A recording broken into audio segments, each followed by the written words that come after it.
Türkiye için tabii darbe konusu söz konusu olduğunda hemen aklımıza ne geliyor? İşte birkaç tane darbe ve dönemler, çeşitli dönemler içerisinde ortaya çıkmış darbeler. Bunun ilk ana darbe olarak da nitelendirilen 1960 darbesi.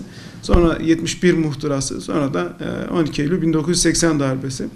Daha sonraki süreçte ise özellikle 1997 yılında 28 Şubat süreci olarak da bilinen ve postmodern darbe olarak daha önceki darbe ve müdahalelerden oldukça farklı özellikler taşıyan bir darbe. Tabii daha sonraki dönemlerde bunu değerlendirdiğimizde biraz daha farklı açılardan değerlendirmek durumunda kalabiliyoruz. 28 Şubat sürecinde ortaya çıkan bu postmodern darbenin çok çeşitli etkileri ve ayakları var aslında. Biz eğer hatırlayacak olursak o dönemleri, o dönemde darbe yapıcılar yani ordu doğrudan siyasete müdahale etmek yerine Milli Güvenlik Kurulu aracılığıyla ve kendi amaçlarını gerçekleştirebilmek için sözüm ona sivil yapıları da kullanarak var olan meşru iktidarı, seçilmiş iktidarı alaşağı etme yoluna girmiş ve bunu da başarmıştır. Tabi burada bizi ilgilendiren tarafı daha önceki darbelerden farklı yönleri.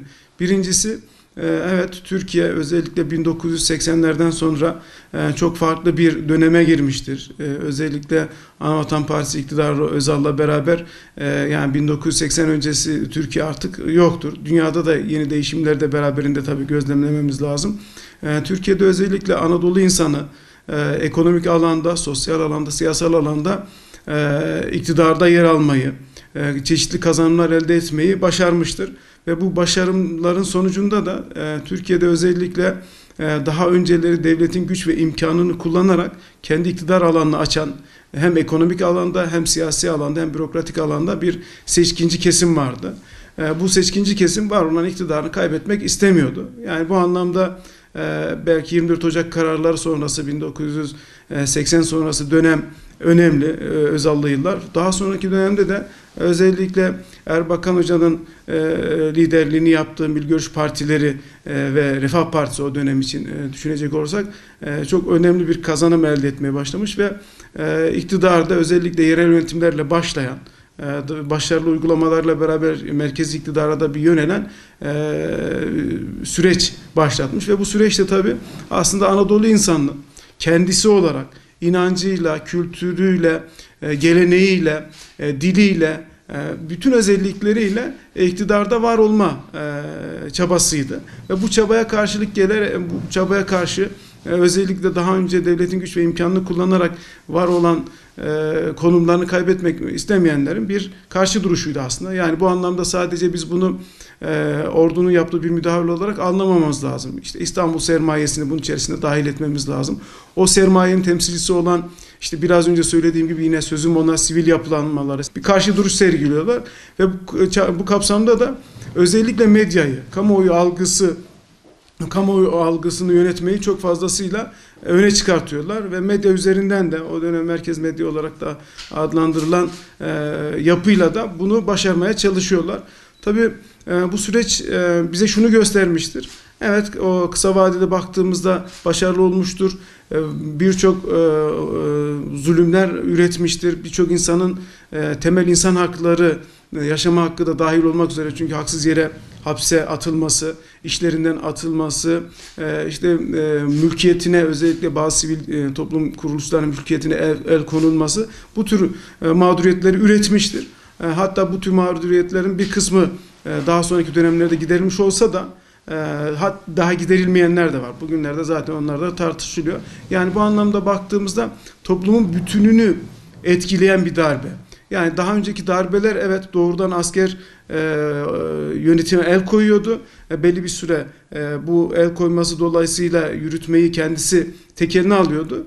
Sonra işte bir anayasa yaptırıp bırakıyordu. Ama bu dönemde çok daha farklı bir durum ortaya çıkmış, toplumsal zemini belki toplumun en ücra köşesine kadar etkisini hissettiren bir süreç yaşanmıştır. Yani bu anlamda etki bakımından her ne kadar doğrudan bir müdahale olmasa, darbe olmasa da sosyolojik etkisi, toplumsal etkisi, çünkü eğitim kurumları, dini kurumlar, kültürel yapılar, sivil yapılanmalar, bunların hepsi bundan etkilenmiştir.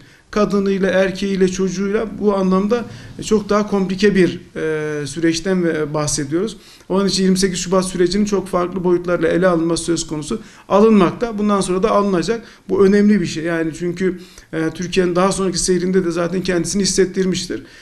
Tabii bu süreç sonucunda işte iktidar alaşağı edilmiş. 1999'la beraber yeni bir o arada tabii azınlık hükümetleri kuruluyor. 99'da yeni bir seçim, yeni bir yönelim.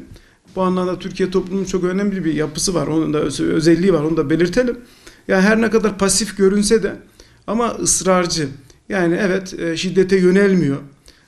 Bu anlamda devletine, toplumuna, yapısına, siyasetine sahip çıkıyor.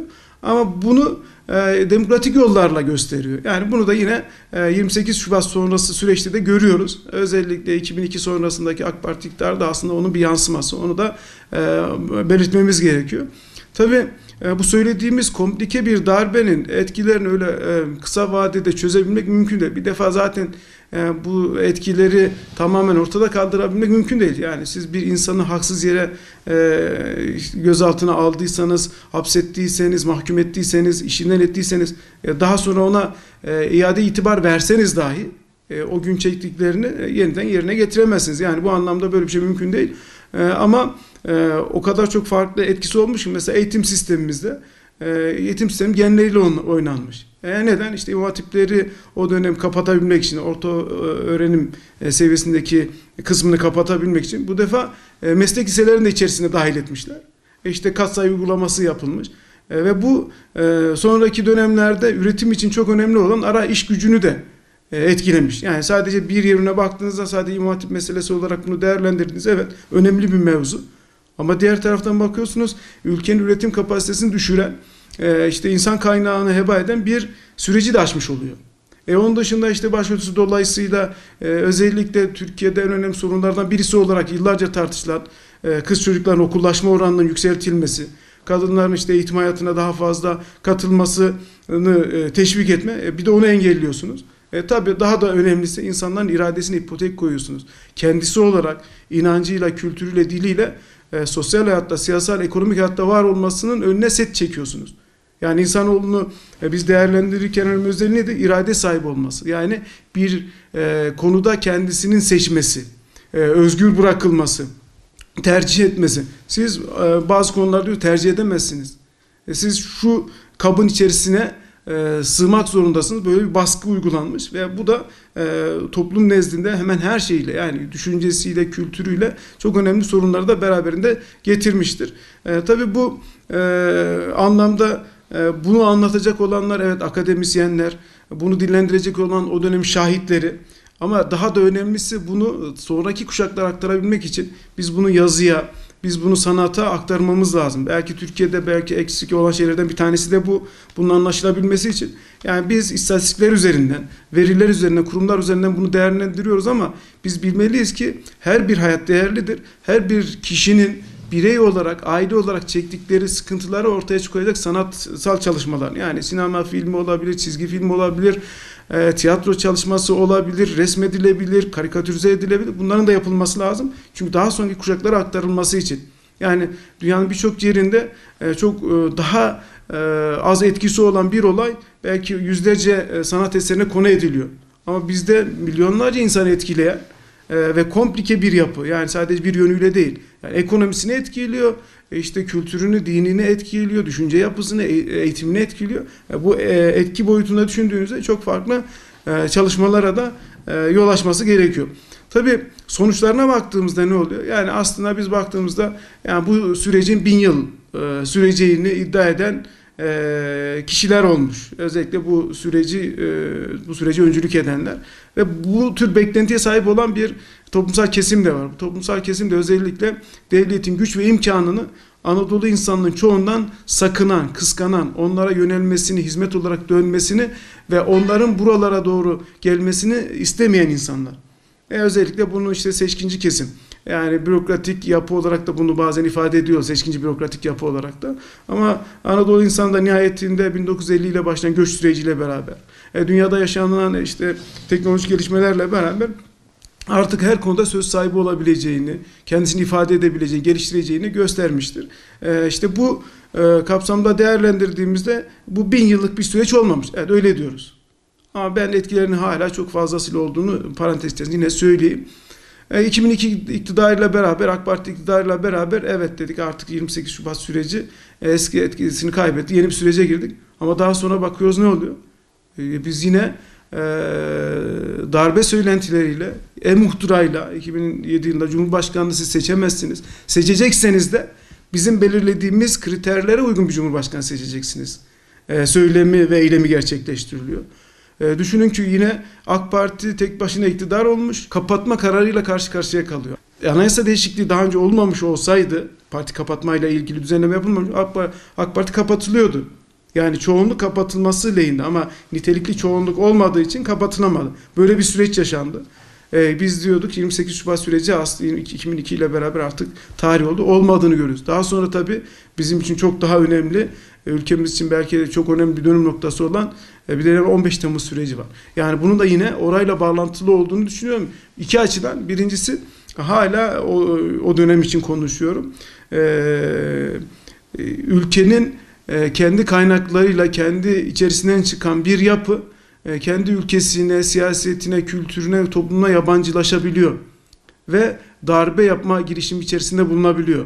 Yani bunu genel itibariyle daha önceki kaynaklar itibariyle farklı değerlendiririz. 15 Temmuz'un kaynağını farklı değerlendiririz. FETÖ'yle beraber değerlendirmemiz gerekiyor. Ama darbe düşüncesinin olması çok önemli. Tabii 15 Temmuz'un halkımızın da işte Cumhurbaşkanımızın da bu anlamda öncülüğüyle, onun Başbakan da buna katkısıyla geriye tepmesi, psikolojik üstünlüğü ele alması bağlamında çok önemli. Yani biz mesela 28 Şubat'ta hep askerin gücünden falan bahsediyoruz ama bu sadece silah gücü değil. Bu bir tasavvur. Yani toplum buna karşı durabileceğini düşünemiyordu daha önceden.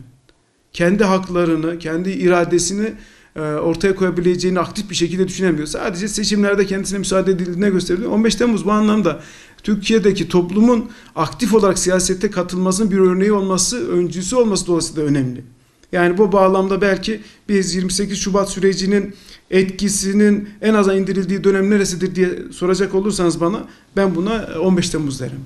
Yani 15 Temmuz 2016 ile beraber evet, o darbe süreci artık belli bir etki düzeyini azaltacak seviyeye gelmiş. Bugün için yine ülkemiz için sorunlar var mı? Var. Yani biz nihayetinde bugün 2021 yılı olmuş, darbe anayasasıyla yönetiliyoruz. Özal'la beraber evet 141, 143, 163. maddeler değiştirilmiş. Evet, bunlar önemli.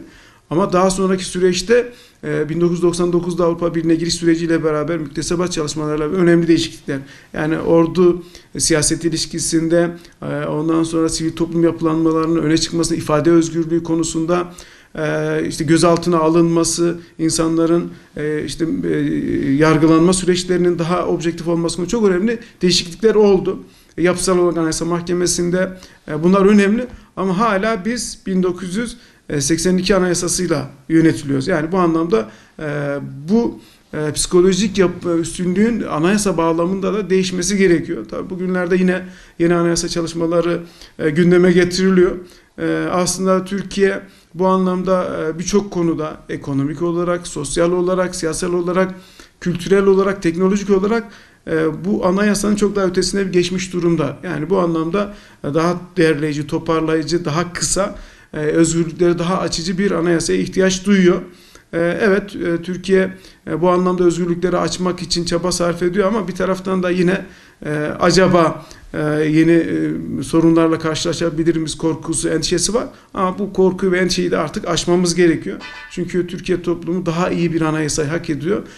Bu anlamda bir bütün olarak anayasayı düşünmemiz lazım. Yoksa anayasada yapılan çok önemli değişiklikler dolayısıyla demokratikleşme adına, özgürlük adına önemli şeyler var.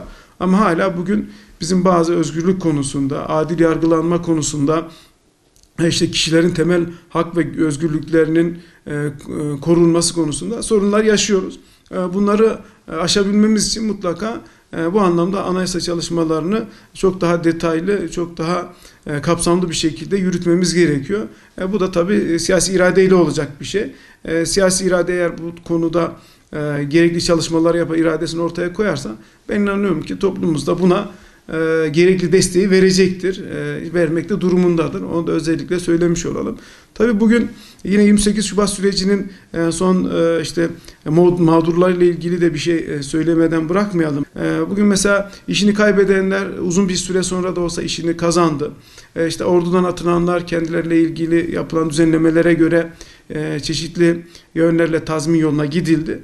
Ama özellikle içinde bulunduğumuz kurum dolayısıyla üniversitede o dönemde okuyup da başörtüsü dolayısıyla okulundan atılanlar var. İşte onların mesela şeyleri daha hala giderilemedi. Yani çünkü sık sık da gündeme getirmeye çalışıyorlar. Belki seslerini tam duyuramıyorlar ama yani 98, 99, 2000 yılında okulu bitirmesi gerekirken işte daha sonra afla, yani af da çok ayrı bir kavram. Yani ne yanlış yapmış ki bu insanlar affoluluyor diye. Bunlar mesela yaklaşık 12 yıl sonra okullarını bitiriyorlar. Sonrasında da diyorlar ki işte o gün evlenmişler ya da evlenmemişler, çok önemli değil ama çağ çocuk sahibi olmuşlar, farklı sorunlar yaşamışlar.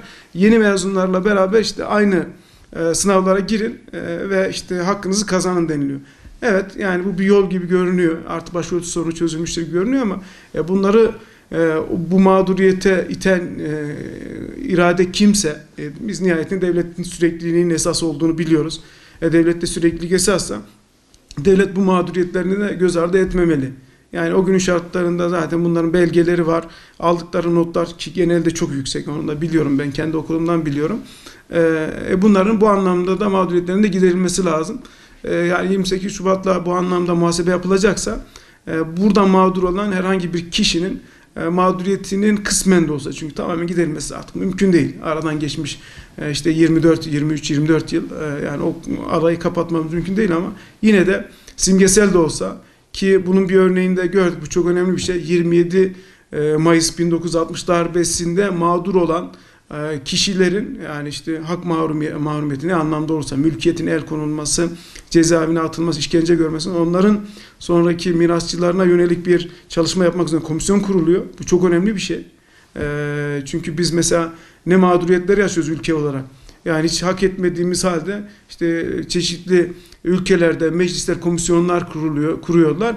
Türkiye'yi mahrum etmek için, yok işte Ermeni soykırımı adı altında, yok azınlıklara yapılan müdahaleler adı altında bunlar yapılıyor. Ülkemizde de kendi insanımız için ki bilinen bir mağduriyet, bunun giderilmesi için de mutlaka gerekli çalışmalar yapılmalıdır. Ben yapılacağına da inanıyorum ama adaletin tecellisinin daha önce olması, bir an önce olması çok daha önemli. Çünkü geç gelen adalet de adalet değildir. Yani Malatya'da İnönü Üniversitesi de biraz daha farklı bir yerde konumlandırmıştır. Türkiye'de birkaç üniversite bu konuda çok daha keskin önlemlerin alındığı, çok sert tedbirlerin alındığı, öğrencilerin daha fazla mağdur edildi. Yani ufak tefek şeyler ben de yaşamış olsam bile ama öğrencilerin mağduriyeti yanında bizimki çok önemli değildi. İnönü Üniversitesi de bu anlamda çok önemli mağduriyetlerin yaşandığı bir yerdi. O dönemde rektörlük yapan Ömer Şarlak, işte asker kökenli birisi, İnönü Üniversitesi'ni ve Malatya'yı çok da tanımayan, özel olarak gelmiş buraya atanmış birisiydi aslında, seçilmiş görünse de.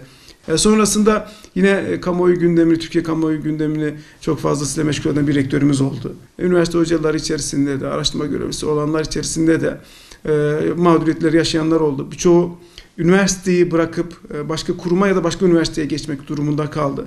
Daha sonraki süreçte ben aslında işte üniversiteden ayrılmak durumunda kaldım. Belli bir süre başka işlerle meşgul olup daha sonra yeniden 2010 sonrasında yeniden dönmüş oldum.